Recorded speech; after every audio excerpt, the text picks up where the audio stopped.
My name's Ian Marshall. I'm Chief Starter here at Santa Pod Raceway and Head of Track Preparation.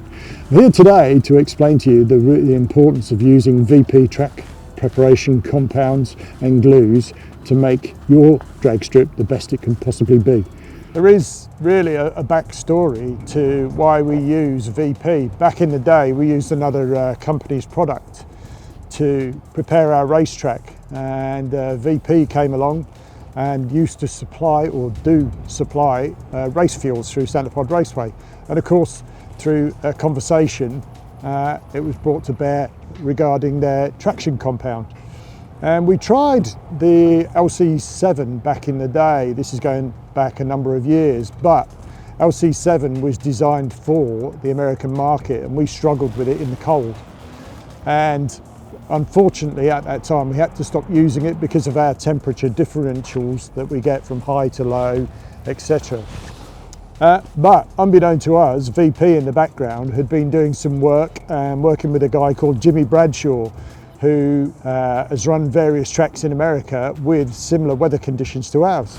They came back to us with a revamped version of LC5 and asked us to start testing it, which we did. And through some tuning and through some development and other bits and pieces, we started to use the Lane Choice 5 and found that we got some very, very good results with it. But in further conversation with VP and their technical guys, we wanted something that we could tune in a similar way to another product that's on the market. They then came up with VP Pro, which we had our first batch of that delivered a little bit earlier this year, and we're basically learning to tune with the VP Pro and the LC5 together, and right now it's a very, very promising product, and we feel that the VP LC Pro is actually better than any of the products we've used previously, and very, very tunable and great in really cold conditions. At one of our race meetings earlier this year, we were sending Super Pro cars up running 7.0s at 44 Fahrenheit track temperature, and the cars were holding, not moving, and running super accurate elapsed times. So we're here several days before the main event, which for us is the first round of the FIA and FIM Europe Drag Racing Championships for both cars and bikes.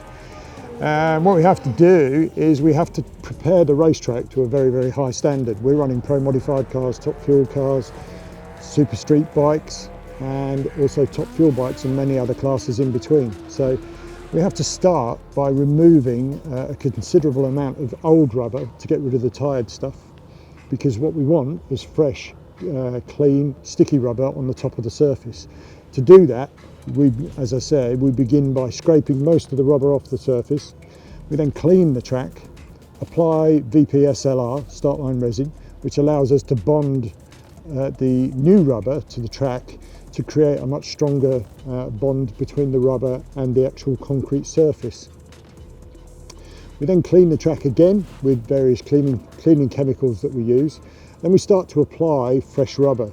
And what we use is our tractor with what we call a flat drag, as it's known around the world, and apply a small amount of rubber. As we start to build up that amount of rubber across the whole distance of the quarter mile, the full width of the lane, as we do here, we then start applying more glue, but in smaller amounts, so that we can build small, thin layers of rubber and help with the adhesion of the rubber to the concrete surface. Works exactly the same way if you're using, if you have a tarmac track as well. From that basis on, as we start to build up the rubber and start to get closer to the event, we use our counter rotator. Some tracks use counter rotators right from the get-go. We don't have the availability of tyres to use our counter rotator constantly, so we use the flat drag, then the counter rotator. Each time that we're using this, and generally twice a day with the pre-prep stuff, we'll be spraying glue onto the surface to help to build up these layers of rubber. Then you get to the point of coming to the race day and you do the final prep with the counter rotator, with the flat drag, and also obviously with the glue. But the important thing for us, for our glue, is, as you can see today, we've got a rather chilly, overcast day. And you have to tune, or we tune, our glue based on weather conditions.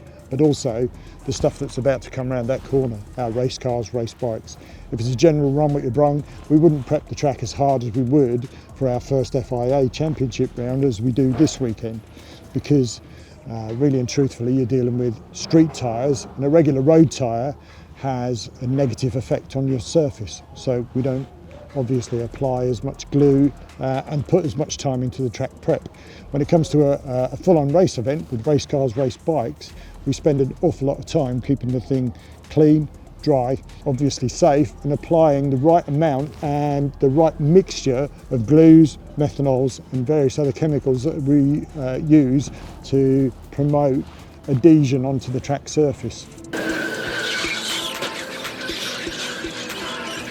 The reason that we use start-line resin is it helps to etch the concrete surface.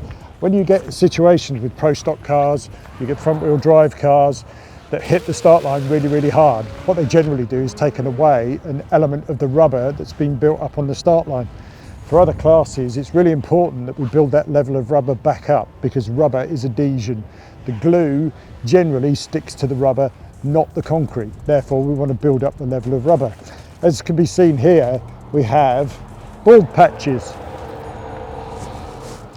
These bald patches could be created by a poorly set up clutch, it could be a front wheel drive car, which would mean they were over here and so forth, and they need to be repaired.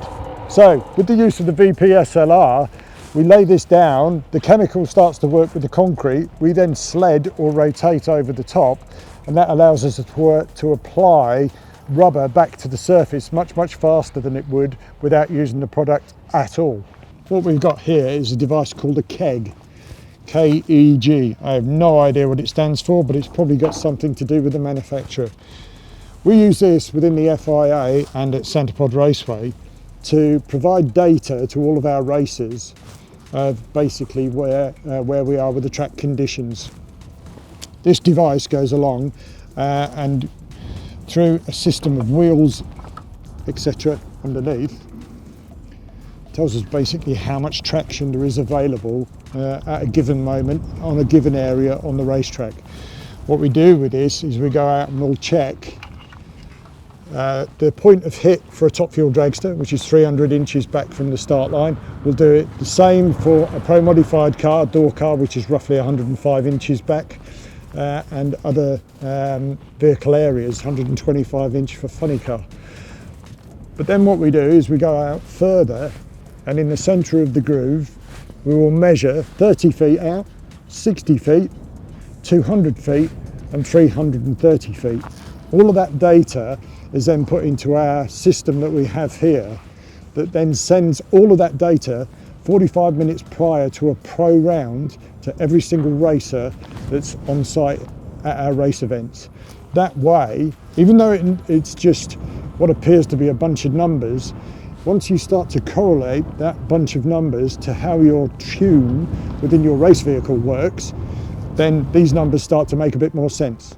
These are used quite commonly out within NHRA and various other tracks around the world, and we just feel that it's a much better system to get information to a racer, to them to understand where our racetrack is, where it's going, and a trend if indeed it's going up or down.